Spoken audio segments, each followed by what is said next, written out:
श्रीराम। मामुपेत्य पुनर्जन्म दुःखालयं शाश्वतं नाप्नुवन्ति महात्मनः संसिद्धि परमां गतः। अब्रह्म भुवन लोका पुनरावृत्ति अर्जुन मामुपेति तु कौन्ते पुनर्जन्म विद्यते। ये गीता के 2 श्लोक ये हैं। संत कहा करते हैं गीता सुगीता करता कि मन्य शास्त्र अन्य शास्त्रों के विस्तार की क्या जरूरत है। गीता को ही सुगीत बना दो, जीवन का गीत बना दो। गीता के अनुसार हमारा जीवन हो, गीता को हम समझें, गीता को अपने जीवन में हम चरितार्थ करें। सर्वोपनिषदों काबो सब उपनिषद गाए हैं। दोग्धा गोपाल नंदन, गोपाल नंदन भगवान श्री कृष्ण ने उनका दोहन किया है। पार्थोवत्स, पार्थ जो है, अर्जुन जो है, पृथापुत्र पार्थ,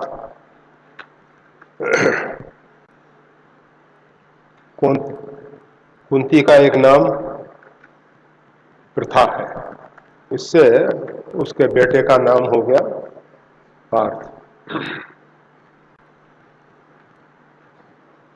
वैसे तो वो इंद्र का पुत्र है,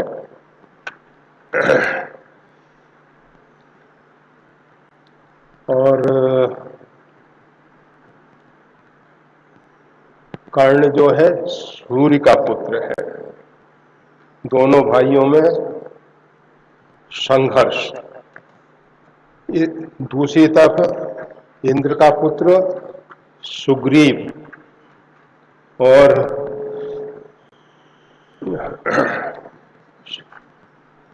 सूर्य पुत्र सुग्रीव और इंद्र पुत्र बाली, इन दोनों का भी संघर्ष। सूर्य पुत्र और इंद्र पुत्र झगड़ते ही रहते हैं और सहोदर है, एक ही माता से जन्म लिए।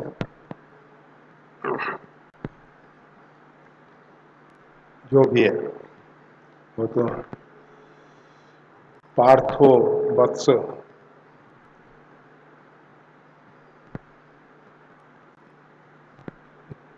अर्जुन बछड़े के रूप में आया है, और जिस प्रकार से दूध, गाय का दूध आता तो गाय के वत्स के लिए है, बछड़े के लिए है।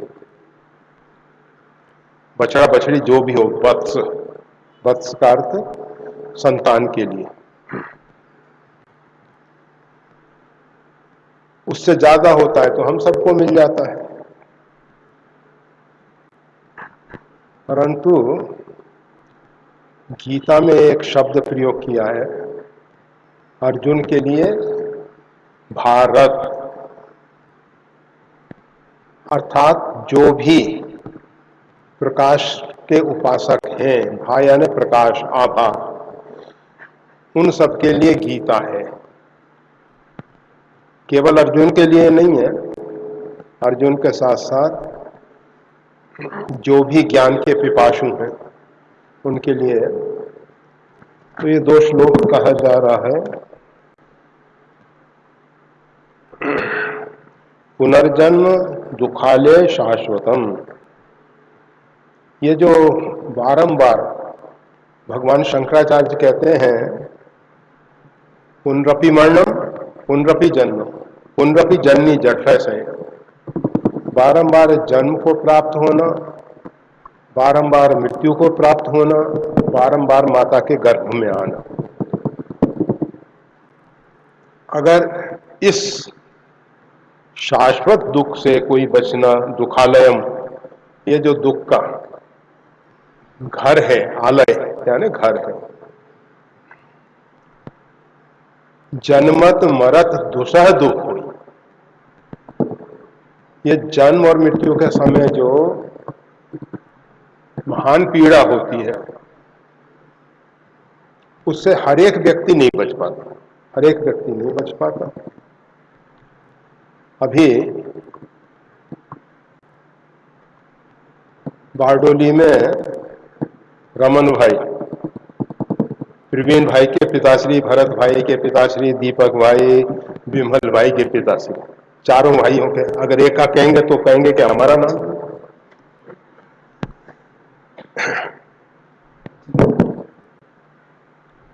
उनका देहावसान हुआ। भगवान से प्रार्थना है उनकी आत्मा को शांति दे। कल उनकी अंत्येष्टि होगी।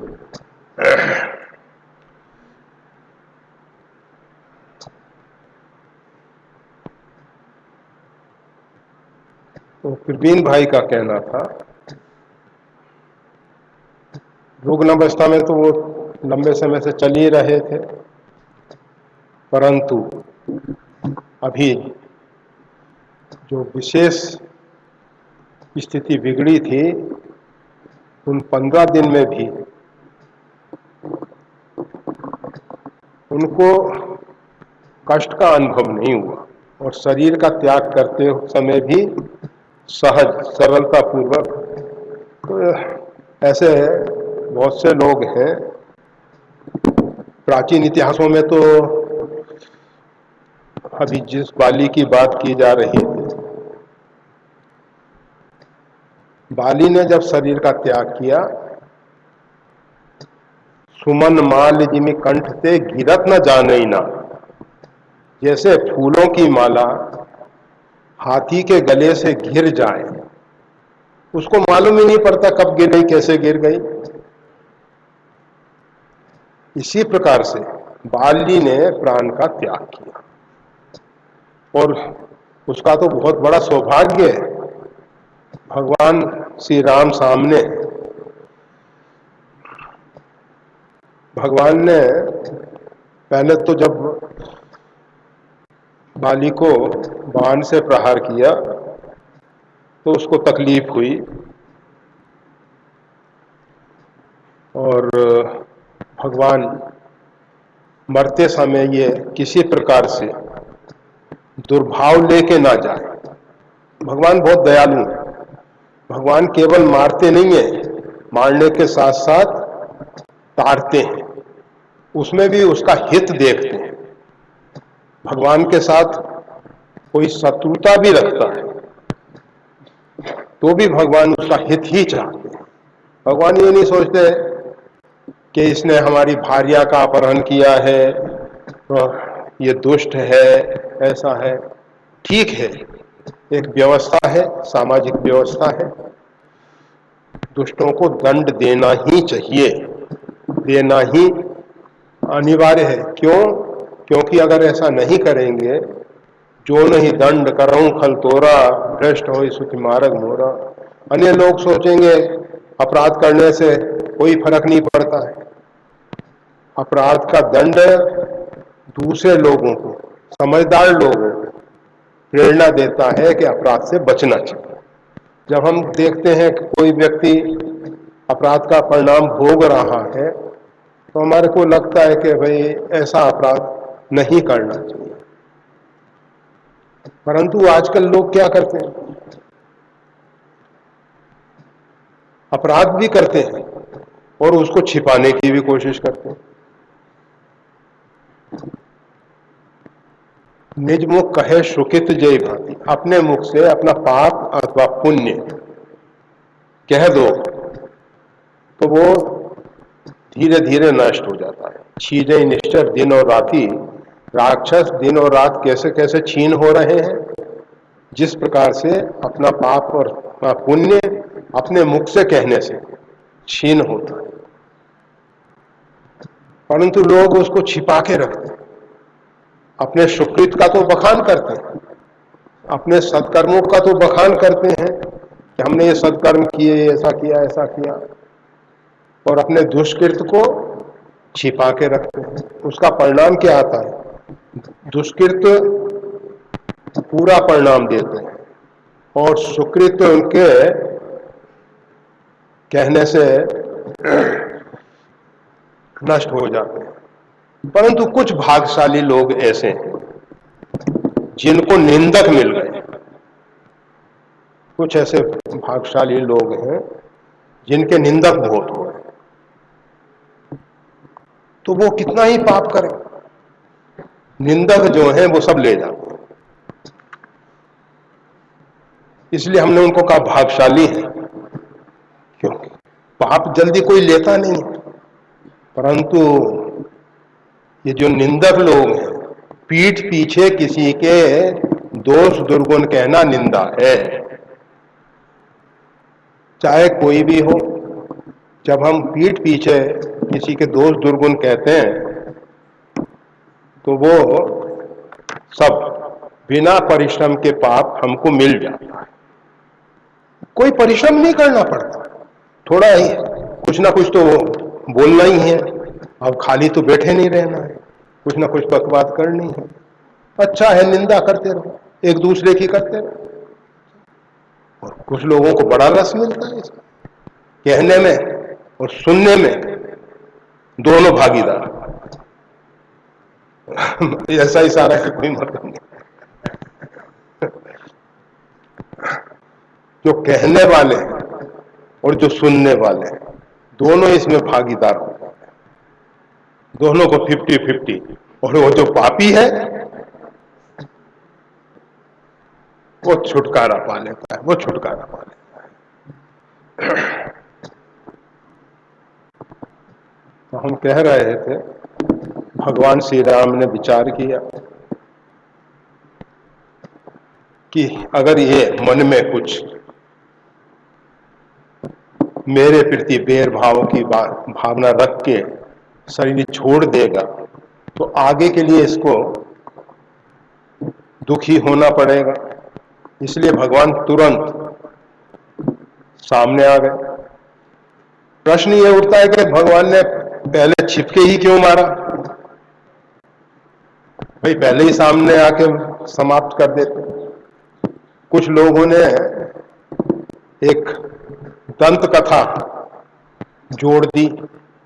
हमारे यहाँ जो है ना, ये बूढ़ी माताएं जो है, नाना प्रकार की कथाएं, डुकरिया पुराण, एक पूरा पुराण है इस डुकरिया पुराण, कुछ ना कुछ कथा कहती रहती हैं और उसमें कोई सार नहीं।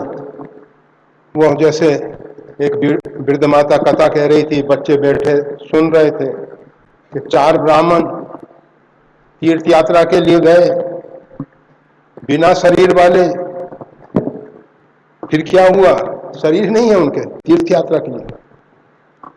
एक रास्ते में नदी पड़ी, उसमें जल नहीं था, उन लोगों ने स्नान कर लिया। फिर क्या हुआ? अरे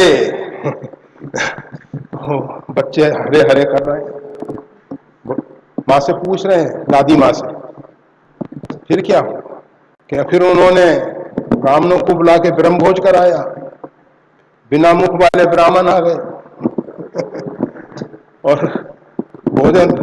और इस प्रकार की डुकरिया पुराण की कथा है। ऐसे ही बाली के विषय में भी जोड़ ली गई है कि बाली के सामने जो जाता था उसका आधा बल आ जाता था। तो वैसे तो ये पहले बता दिया डुकरिया पुराण की बात। और मान लो कहीं किसी कवि ने लिख भी दी हो काव्य के अंदर, तो भी प्रमाण तो नहीं है।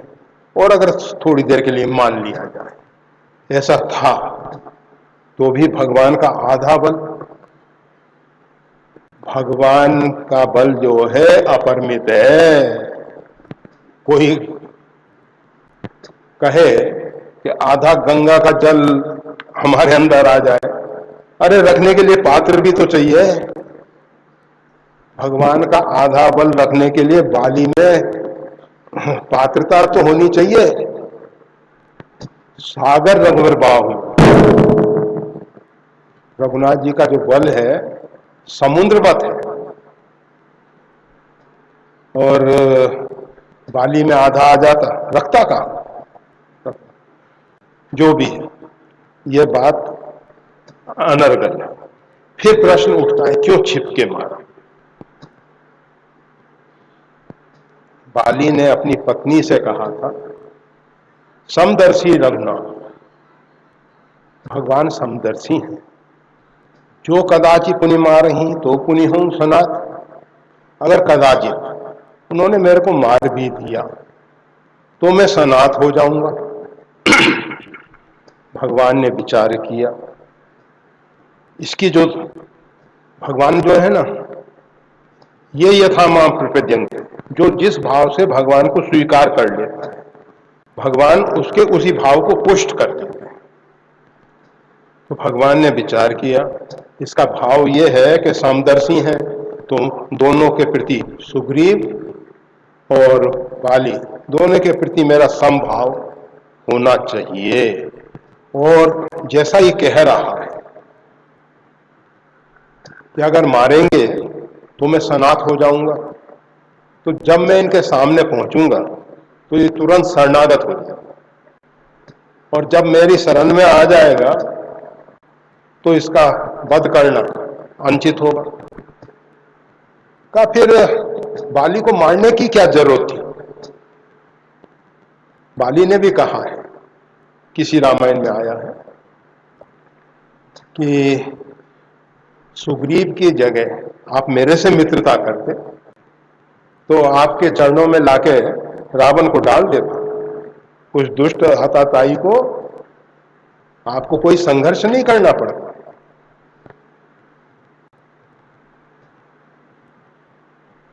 बाली को ये बात मालूम थी कि रावण के द्वारा सीता जी का अपहरण हुआ है।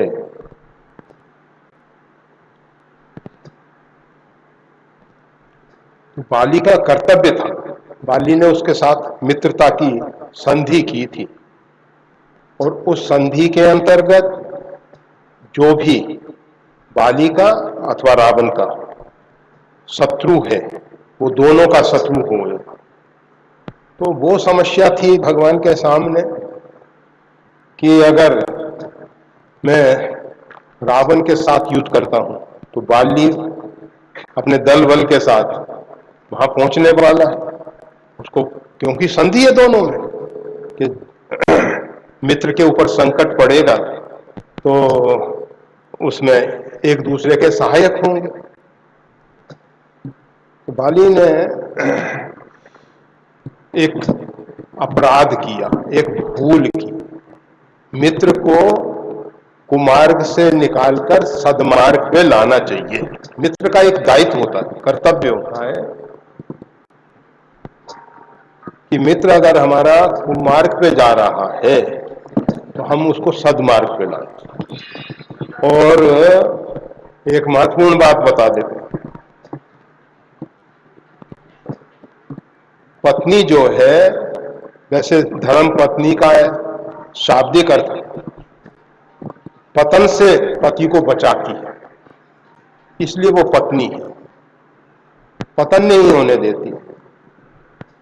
पत्नी समय पर उसका एक सबसे सही मित्र है। पति का, पत्नी जो है मित्र भी है, तो पति को कभी भी गलत रास्ते पे नहीं जाने देना चाहिए, उससे रोकने के लिए पूरा पूरा प्रयास करना चाहिए। तो बाली का कर्तव्य था कि रावण को गलत मार्ग से रोके, नहीं रोका उसने। और भगवान ने विचार किया कि अब इसको मारना तो आवश्यक हो गया है। फिर सुग्रीव से प्रतिज्ञा भी की है, सुन सुग्रीव मारी हूं बाली एक ही बाण, एक बाण से मैं बाली का वध कर दूंगा।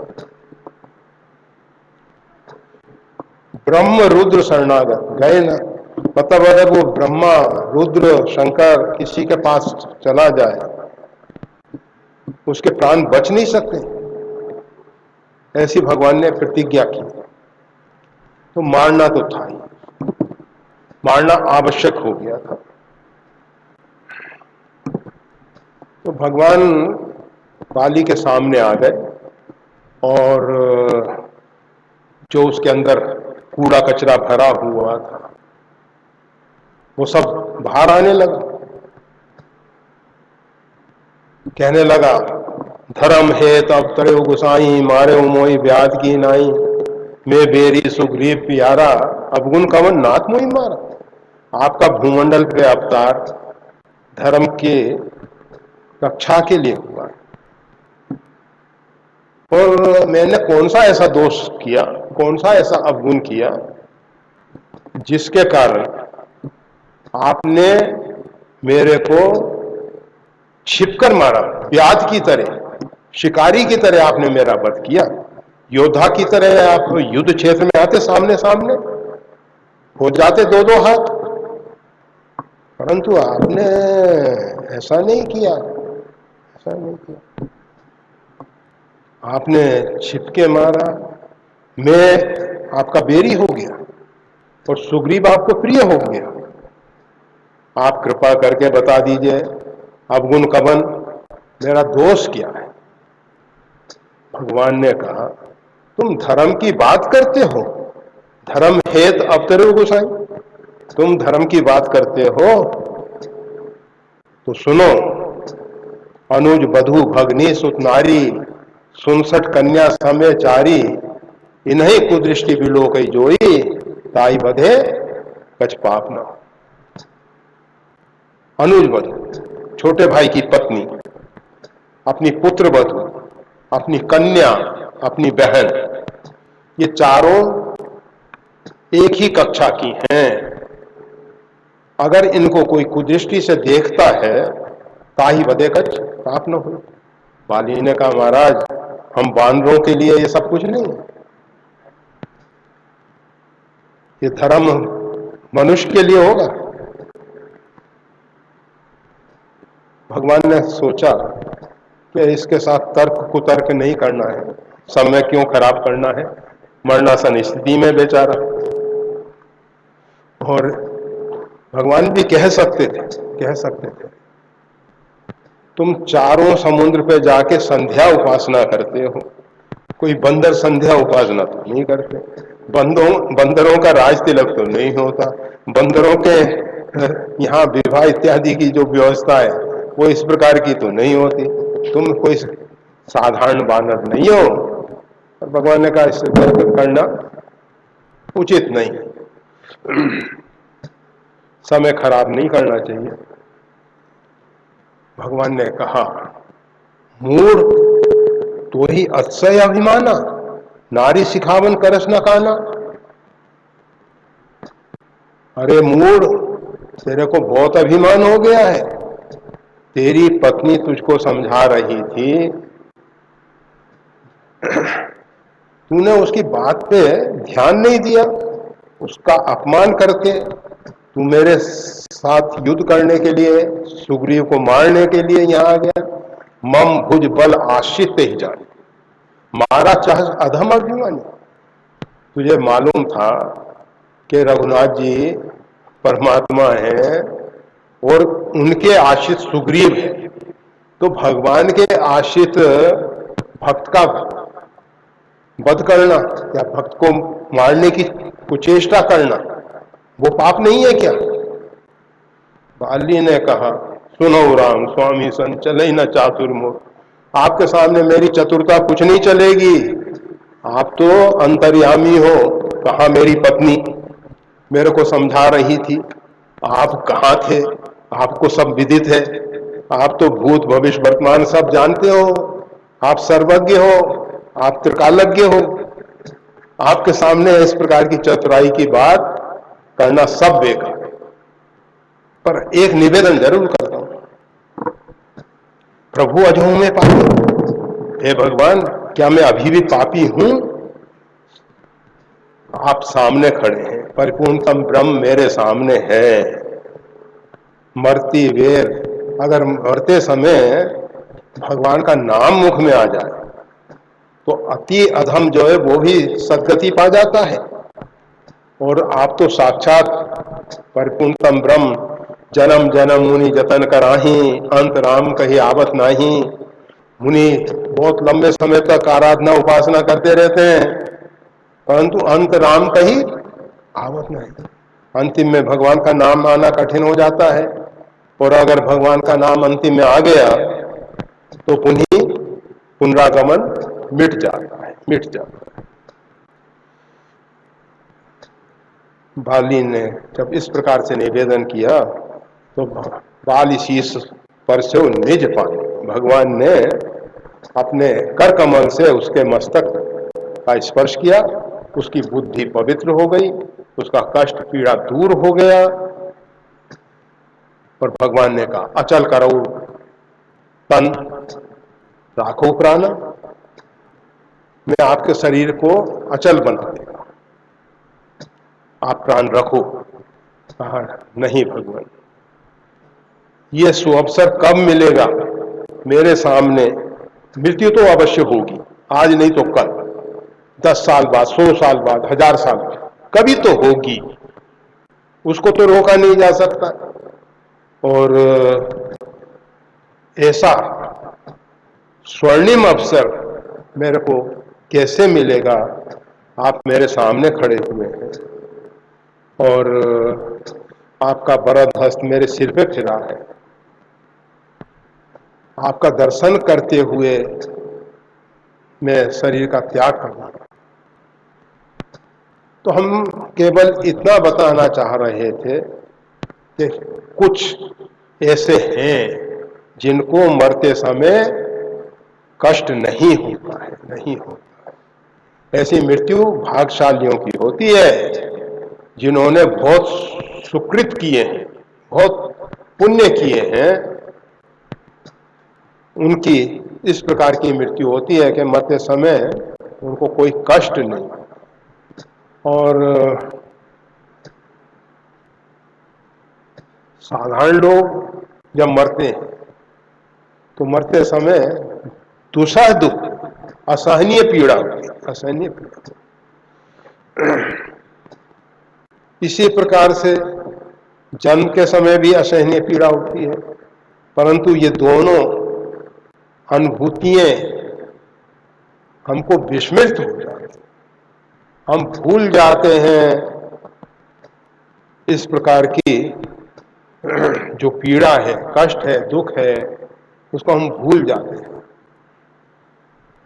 लोग तो दवाई लेते हैं कि स्मरण शक्ति सही रहे, हम पे तो भगवान ने कृपा कर दी, विस्मृति हो गई है, ख्याल ही नहीं रहता, कुछ नहीं ख्याल। तो विस्मृति भगवान ने ऐसी दी है जिससे जीवन चल रहा है। अगर सब बातें याद रह जाती, किसी ने हमारे साथ ऐसा किया, हमको लगता है कि उसका जो भी कर दें, परंतु थोड़ी समय बाद भूल जाते हैं, बात खत्म हो जाती है। इसी प्रकार किसी के प्रति हमारा बहुत लगाव है, किसी कारणवश हमसे उसको अलग होना पड़ गया, तो वो बिछरत एक प्राण हर, मिलत एक दारुण दुख दें। कुछ लोग ऐसे हैं जो मिलने के साथ भयंकर दुख देते हैं, और कुछ लोग ऐसे हैं बिछरत एक प्राण हर, जिनका बिछो होने से मरण तुल्य कष्ट हो जाता है, मरण तुल्य कष्ट हो जाता है। तो ऐसे लोगों से जब बिछो होता है तो वो अगर स्मरण रह जाए, गोपिकाएं जीवन धारण कर सकी तो भगवान के विरह को कुछ कुछ अंशों में भूलती थीं। किस प्रकार से भूलती थीं? जब वो नेत्र बंद करती थीं अथवा भगवान लीला करने के लिए लता, पत्र, पुष्प सब जगह वही दिखाई देते थे, तो वो जो विरह जनित वियोग का दुख है वो कम हो जाता। तो उन्होंने जीवन धारण कर लिया। तो ये जो गीता में भगवान श्री कृष्ण ने कहा है,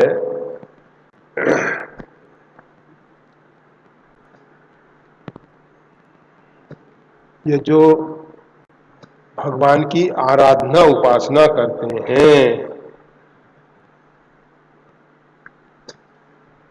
उनको पुनर्जन्म नहीं लेना पड़ता है, अर्थात जन्म और मृत्यु के चक्कर से बच जाते हैं। ना किसी का जन्म है ना किसी की मृत्यु है, इस प्रकार का बोध उनके अंदर हो जाता है। ये जीवात्मा शाश्वत है, ये जीवात्मा ममे वांशो जीवलोके जीवभूता सनातन, ये जीवात्मा आज का नहीं है, इसका ना तो जन्म है ना मृत्यु है। जब से परमात्मा है तब से जीवात्मा है, तब से सृष्टि है। ये सृष्टि भी अनादि है, जीव भी अनादि है और ब्रह्म वो तो अनादि है ही। ये तीनों अनादि हैं, चित अचित और पुरुषोत्तम परमात्मा। ये जो विशिष्टाद्वैत सिद्धांत है उसमें तीनों को अनादि माना है। चित विशिष्ट अचित विशिष्ट है, ब्रह्म ही परमात्मा ही है, वो चित विशिष्ट ब्रह्म है, वो अचित विशिष्ट ब्रह्म है और ब्रह्म तो ब्रह्म है ही। इस प्रकार से विशिष्टाद्वैत जो सिद्धांत है वो कहता है कि जीव भी अनादि है और प्रकृति भी अनादि है।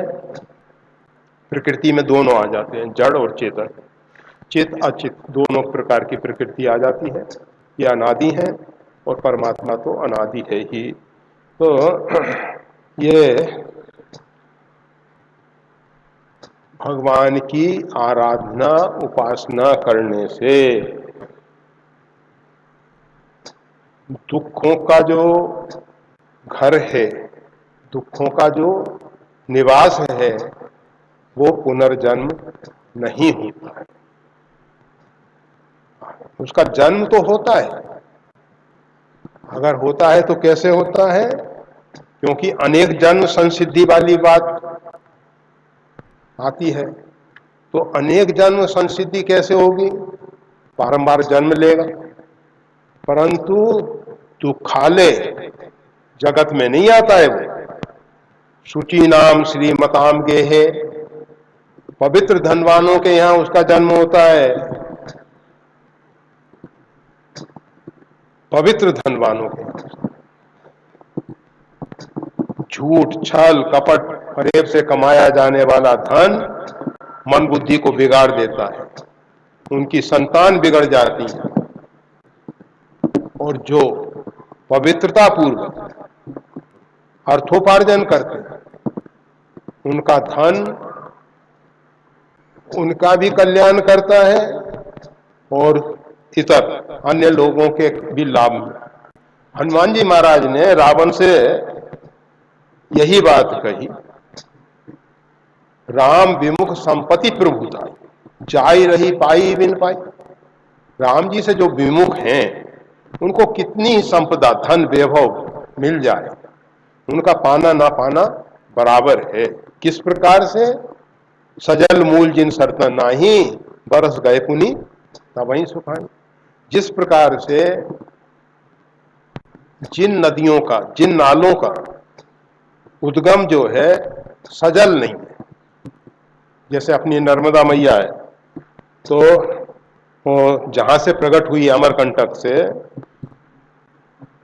वहां से एक बड़ी धारा कुंड में गिरती रहती है और 12 महीने गिरती है। फिर आगे चल के फिर धीरे धीरे और भी जल बढ़ता जाता है, परंतु मूल जो है सजल है। ये जितनी गंगा यमुना इत्यादि हैं इनके मूल सजल हैं। तो ये हमेशा इनकी धारा जो है टूटती नहीं है, प्रवाहित होती रहती है। और जो ऐसी नदियां हैं कि जिनके मूल में जल नहीं है, वर्षा का जल एकत्रित हो गया, क्षुद्र नदी भर चली तुराई, जस थोरे धन खल इतराई। क्षुद्र नदी, ये क्षुद्र नदी जो है थोड़े से जल में उफनने लगती है, बढ़ने लगती है, आसपास के लोगों को परेशान कर देती है। और बरस गए, जब वर्षा ऋतु चली गई, जब जल की आवश्यकता है तब सुखाई, तब सूखी हो जाती है। अर्थात जब आवश्यकता है तब धन काम नहीं देता, और जब आवश्यकता नहीं है, सबके पास जल है, तो उत्पीड़ित करने के लिए, तो जो गलत ढंग से धन उपार्जित किया जाता है, जैसे रावण लूट लूट के ले आया था, ब्रिटिश गवर्नमेंट लूट लूट के ले गई। तो ये लुटेरे लोग, चाहे बाबर हो चाहे कोई हो, बाबर ने कहा हम तो आए तो लूटने के लिए थे, परंतु यहाँ का, हिंदुस्तान का, भारत का आब हवा देखी, अच्छा वातावरण देखा, फिर जाने की इच्छा नहीं, हम इसलिए बस गए। तो वो सब लुटेरे लोग आए तो लूटने के लिए थे। कुछ कुछ लोग तो पहले लूट लूट के ले जाते रहे, कुछ लोग यहाँ जम भी गए, और जमने के बाद भी उन्होंने अपना स्वभाव नहीं छोड़ा, जो भी है। तो बरस गए पुनि तब वहीं सुख। उनका जीवन में इस प्रकार का धन दुख देता रहता है, और जब जरूरत होती है धन की, तब वह धन साफ हो जाता है, तब रहता ही नहीं है, रहता ही नहीं।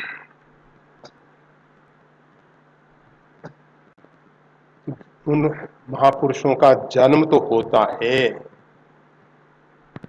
परंतु कहाँ होता है? योगियों के घर में उनका जन्म होता है, अथवा शुचि नाम श्रीमताम गे है, पवित्र धनवानों के यहाँ उसका जन्म होता है। बाली ने भगवान से एक प्रार्थना की थी, यही जोनि जन्मों कर्म बसता राम पदन राम। प्रभु मेरे कर्म जैसे हैं, जहां मेरे को ले जाएं, मैं उनसे कर्म के फल से बचना नहीं चाहता, परंतु यही जोनी, जिस शरीर को मैं धारण करूं, तहां राम पदन राम, आपके चरणार बिंद में मेरा प्रेम बना है। तो भक्त तो यही वरदान मांगते हैं कि जन्म हो कोई चिंता की बात नहीं, परंतु भगवान के चरणों में प्रेम बना रहे। गोस्वामी तुलसीदास जी का एक दोहा है, उसमें कहा गया है, भक्ति बीज पलटे नहीं। ये जो भक्ति का बीज है, ये नष्ट नहीं होता है। कहीं भी ऊंच नीच की, ऐसे स्वपच वाल्मीकि बहुत से ऐसे परिवारों में जन्म लिए, जासु छां छुई ले ही सींचा, परंतु भक्ति उनके अंदर बनी रही, और उस भक्ति के कारण ही वो वंदनीय पूजनीय बने।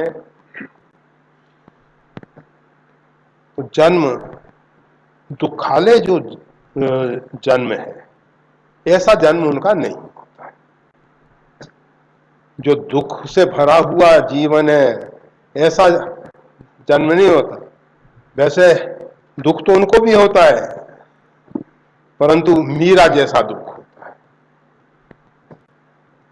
जो मैं ऐसा जानती, प्रीत किए दुख होए, नगर ढिंडोरा पीटती, प्रीत न करियो कोय।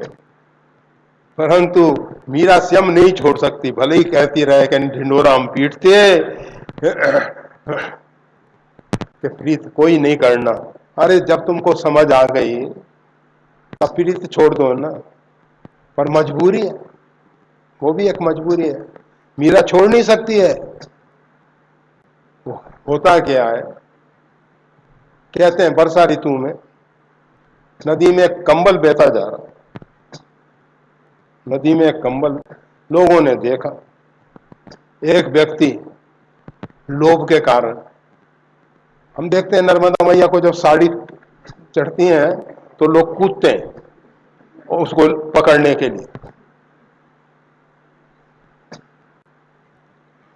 तो उसने देखा कि कंबल बहता जा रहा है, पकड़ने के लिए कूदा।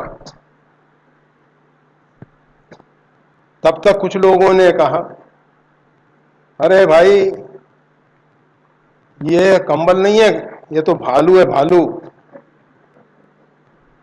इसको नहीं पकड़ो। तब तक उसने उसको, भालू ने उसको पकड़ लिया। वो कहते हैं बहते को तिनके का सहारा बहुत होता है। तो भालू बहता जा रहा था, उसने देखा ये व्यक्ति, तो उसको पकड़ लिया। तो उस व्यक्ति ने कहा कि देखो, मैं तो भालू को नहीं पकड़ रहा, परंतु भालू ने मेरे को पकड़ लिया है, अब क्या करें।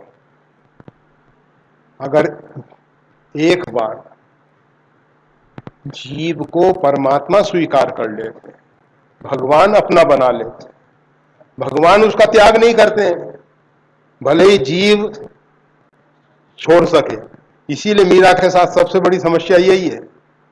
मीरा लोगों को तो कहती है प्रीत ना करियो कोई, परंतु वो नहीं छोड़ सकती। क्यों नहीं छोड़ सकती? क्योंकि गिरधर ने उनको पकड़ रखा है। अगर गिरधर उनको पकड़ लें, परमात्मा किसी को एक बार स्वीकार कर लें, इसीलिए परमात्मा जल्दी किसी को स्वीकार करते नहीं, और अगर कर लिया तो उसका त्याग नहीं, त्याग नहीं। तो यहां कहा जा रहा है दुखालयम पुनर्जन्म, दुखों का जो पुनर्जन्म है नहीं होता है।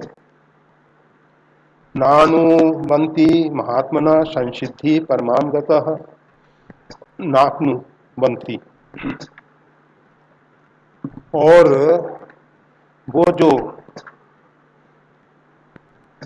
महात्मान, वो जो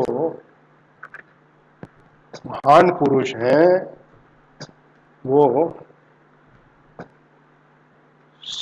जीवन का जो परम ध्येय है, लक्ष्य है, उस परम गति को प्राप्त हो जाते, उस परम गति को प्राप्त हो जाते हैं। जो भगवान की आराधना उपासना करते हैं, जो भगवान की शरणागति स्वीकार कर लेते हैं, उनको दुखों का आलय, दुखालय, पुनर्जन्म नहीं होता है, और वो अपने जीवन में जीवन मुक्त हो जाते हैं। सब बंधन उनके टूट के गिर जाते हैं। परंतु आगे के लिए कोई ना कोई छोटी सी वासना रखें, जिससे फिर जन्म, फिर जन्म। अगर कोई भी वासना नहीं रहेगी तो फिर जन्म नहीं होगा, नहीं। रामकृष्ण परमहंस के विषय में कहा जाता है,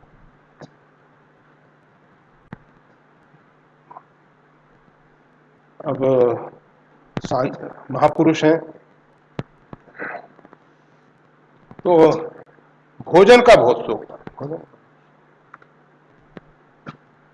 उनकी पत्नी कहे, अरे इतना बड़ा थाल और इतना पाते हो। पत्नी शारदा देवी, मां शारदा, उन्होंने उसके साथ कभी भी पत्नी का व्यवहार नहीं किया। शारदा मां,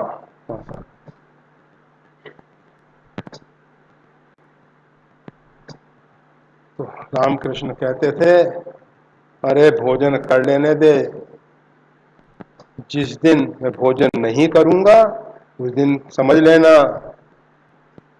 कि मेरा अंतिम समय आ गया। अंतिम कहा जाता है कि जिस समय उनका शरीर का प्रारब्ध पूरा हो रहा था। माँ शारदा देवी थाल लेके गई भोजन का। रामकृष्ण ने कहा आज इच्छा नहीं। माँ शारदा को याद था वो कि अब इनका शरीर का प्रारब्ध, थाल छूट गया, हाथ से गिर गया, तो कुछ ना कुछ, आप देखते हो ना महात्माओं के बड़े बड़े पेट, लंबोदर। एक महात्मा जी से हमने पूछा कौन सी चक्की का आटा खाते? ये तो जब केदारनाथ में रहते थे तब तक हमारा शरीर ठीक था, क्योंकि 6 महीने बढ़ता था, फिर 6 महीने चंद्रमा की कला की तरह घटता था। रोज 6 किलोमीटर चलना, और मतलब व्यायाम पूरा और खुराक संयमित, तो उस कारण से वो कला घटती थी और फिर नीचे आए, फिर बढ़नी शुरू हो। तो इस प्रकार से संतुलन बना रहे। परंतु जब से केदार बाबा ने छुट्टी कर दी, घूमो मांगो खाओ, तो अब समस्या है, अब समस्या। कोई बात नहीं, चलेगा।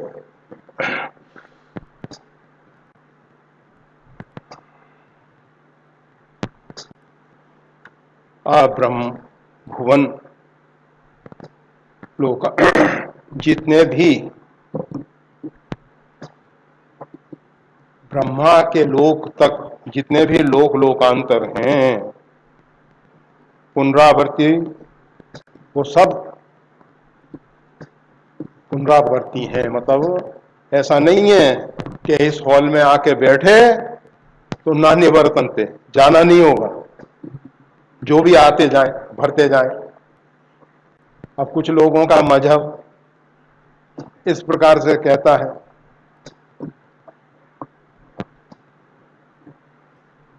कयामत आती है, जिनको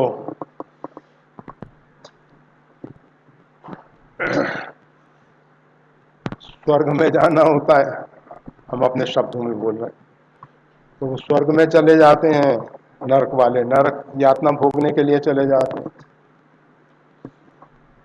परंतु पुनर्जन्म नहीं होता, भरते जा रहे हैं, भरते जा रहे हैं, स्वर्ग का विस्तार होता जा रहा है।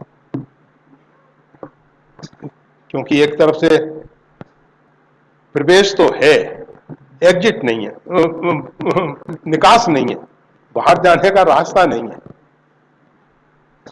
आते जाओ भरते जाओ। तो भगवान कहते हैं ब्रह्मा पर्यंत जितने भी लोकांतर हैं वो सब पुनरावृत्ति हैं, वहां जाने के बाद लौटना ही होता है। आ ब्रह्मस्तम पर्यंतम सर्वम माया मयम जगत, ये ब्रह्मा पर्यंत जितना भी जगत है वो सब माया के अंतर्गत है, और ये सब पुनरावृत्ति। वहां जाने के बाद लौटना अवश्य है, लौटना अवश्य है। फिर भूमंडल पे आओ, कर्म करो। मामुपेत्य तू कौनते पुनर्जन्म विदिते, मेरी आराधना उपासना करने से पुनर्जन्म नहीं होता है, मतलब उसको पुनः जन्म नहीं लेना पड़ता है। इस विषय में बारंबार कहना पड़ता है कि जय और विजय वैकुंठ में, वो भी आए, पृथ्वी पर आए, जन्म लिया, और गीता में भगवान ने ही कहा है मेरे और तेरे अनेकों जन्म हो चुके हैं, परंतु जन्म कर्म च में दिव्यम, मेरे जन्म और कर्म जो हैं दिव्य हैं, और तेरे जो जन्म और कर्म है वो कर्म के बंधन के अनुसार है। ये जीव जो है कर्म के बंधन से कर्म का फल भोगने के लिए इस संसार रूपी कारागार में आता है। भगवान इस संसार रूपी कारागार को देखने के लिए आते हैं, इसमें सुधार करने के लिए आते हैं।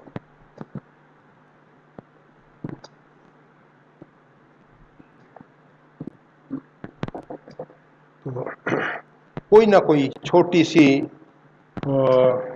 वासना रख लेते हैं, उससे उनका पुनर्जन्म होता है।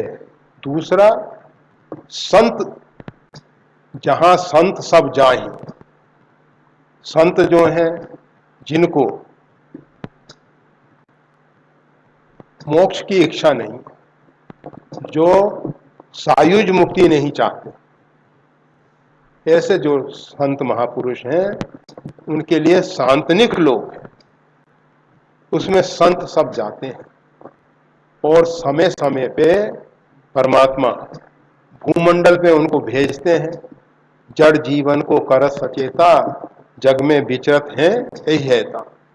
जड़ जीव जो अपने स्वरूप को भूल के परमात्मा को न जानने के कारण इस भवाटवी में भटक रहे हैं, उनके लिए भगवान उन महापुरुषों को भेजते हैं। गोस्वामी तुलसीदास जी के विषय में भक्तमाल कहता है, वाल्मीकि तुलसी भयो, वाल्मीकि जी ही तुलसी हुए।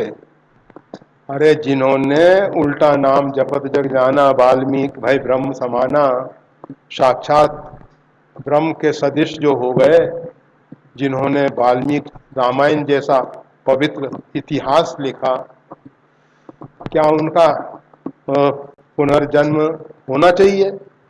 हुआ। वाल्मीकि तुलसी भयो। तो ये सब सांतनिक लोग। वाल्मीकि कब हुए, गोस्वामी तुलसीदास जी कब हुए, बीच में लंबा अंतराल है। ऐसा नहीं कि बीच में इतने जन्म लिए वाल्मीकि जी ने फिर तुलसीदास जी बने, नहीं, सांतनिक लोक में रहे। और जब देखा कि अब भूमंडल पे उनकी आवश्यकता है, साधारण लोगों से काम हल होने वाला नहीं है, इसलिए फिर गोस्वामी तुलसीदास जी को के रूप में वाल्मीकि जी को आना पड़ा। और वाल्मीकि जी ने तुलसीदास जी के रूप में रामचरितमानस, अरे कितने लोग हैं जो राम जी की कथा लिखते हैं, परंतु हमने देखा एक प्रभुदत्त ब्रह्मचारी जी महाराज, उन्होंने एक रामायण लिखी और नेहरू जी के साथ इलेक्शन लड़े थे। नेहरू के विरोध दूसरी जगह से खड़े होते, सुनिश्चित है कि जीत जाते, परंतु उनको भी हट लड़ेंगे तो पंडित जवाहरलाल नेहरू के साथ ही उनके विरोध में, दूसरा तो कोई खड़ा होने वाला था नहीं, और ये खड़े हो और हारते। तो इन्होंने भी एक रामायण लिखी और बड़ी अच्छी रामायण है, वो भी पढ़ने लायक है। उसमें उन्होंने दिखाया सीता जी का जो प्रथम मिलन हुआ राम जी के साथ। महाराज जनक ने विश्वामित्र जी को भोजन के लिए आमंत्रित किया, ठहरे तो वही शीतल अमराई में, भोजन के लिए सीता जी परोसने के लिए आई।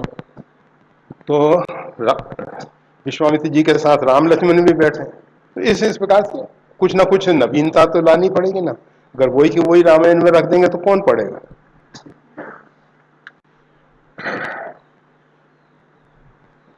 अभी तो गुजराती में भी 8 कांड वाली रामायण हमारे सामने आई थी एक बार, उसी से तो कहा था कि वो ये तिथियों का जेरॉक्स कर लो। तो कहने का मतलब ये था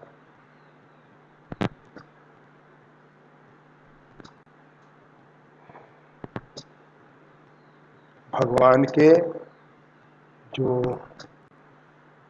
भक्त हैं उनके द्वारा जो कार्य होता है, अधिकारी हैं जैसे गोस्वामी तुलसीदास, उनके द्वारा जो रामचरितमानस लिखा गया वो इतना अधिक वंदनीय, पूजनीय, लोकप्रिय है।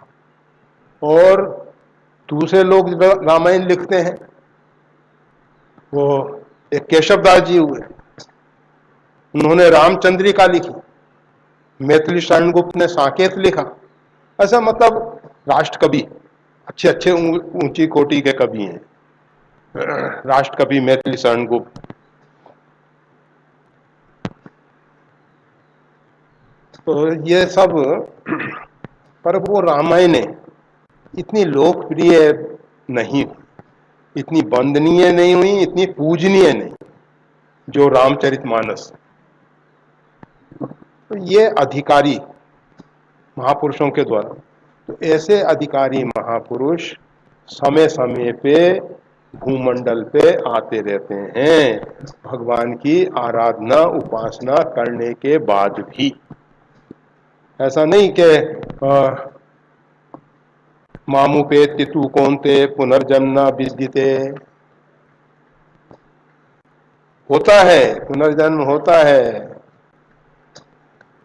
परंतु साधारण लोगों की तरह नहीं। गोस्वामी तुलसीदास जी साधारण बच्चे की तरह रोते हुए जन्म नहीं लिए, जन्म के साथ राम नाम बोला। कहते हैं 32 दांत मौजूद थे, गायत्री मंत्र सिखाना नहीं पड़ा, एक बार बोल दिया, क्योंकि पूर्व जन्म का उत्तम संस्कार। प्रचेता पुत्र वाल्मीकि, वरुण के पुत्र वाल्मीकि, जिन्होंने रामायण लिखी है, रामचरित, वो ही गोस्वामी तुलसीदास जी हुए। तो इस प्रकार से महापुरुषों के भी जन्म होते हैं, परंतु कर्म के बंधन से नहीं आते हैं, भगवत इच्छा से कुछ पृथ्वी पे विशेष कार्य करने के लिए आते हैं। और लोगों की दृष्टि में गोस्वामी तुलसीदास जी के आलोचक कम नहीं है, उन्होंने भी आलोचना करके अनेक प्रकार से, एक तो पुस्तक में नहीं कहना चाहिए, ऐसे इस प्रकार की अनर्गल प्रलाप बातें लिख देते हैं ऐसे महापुरुषों के भी, गोस्वामी तुलसीदास जी जैसे संतों के विषय। होता है, चलता रहता है, उन सबको कोई फर्क नहीं पड़ता। वो सब कि अगर कोई व्यक्ति सूर्य और चांद पे थूकेगा तो क्या पढ़ना, उनके ऊपर तो जाने वाला नहीं, आएगा हमारे ऊपर। तो करते रहो, करते रहो।